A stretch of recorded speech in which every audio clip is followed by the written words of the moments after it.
The compression factor for a 2.5-liter gas sample is 1.2.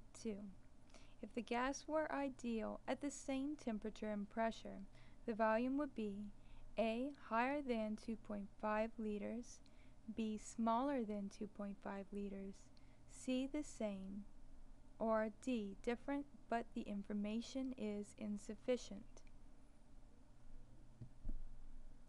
The compression factor, often represented by the letter Z, is simply calculated as PV divided by nRT. Let's rearrange this equation to solve for the volume of the gas. We find that the volume is just equal to Z times nRT over P. But nRT over P is simply the volume of the gas if it were behaving ideally at the same temperature and pressure. Therefore, the volume of the gas is equal to Z times the ideal volume. We can rearrange this equation to show that Z is simply the ratio of the volume of a gas to its ideal volume. Since we are given that Z is 1.2, we can conclude that the volume of the gas is larger than its ideal volume. If Z is larger than 1, then the numerator is larger than the denominator. The actual volume is larger than the ideal volume. Therefore, in the question we have here, the given volume, 2.5 liters, is larger than the ideal volume, or we say that the ideal volume is less than 2.5 liters. The correct answer is, therefore, choice B. The ideal volume is less than the actual volume.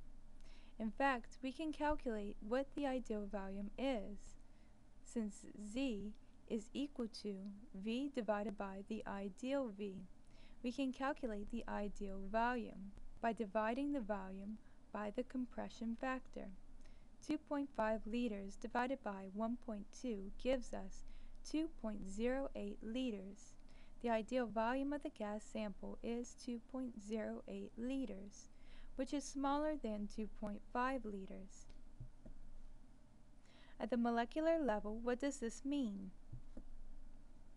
If the volume of the gas is larger than its ideal volume, it means that its molecules are, on average, farther from each other than they would be if the gas were ideal. What would cause molecules to be farther away from each other? The answer is repulsions.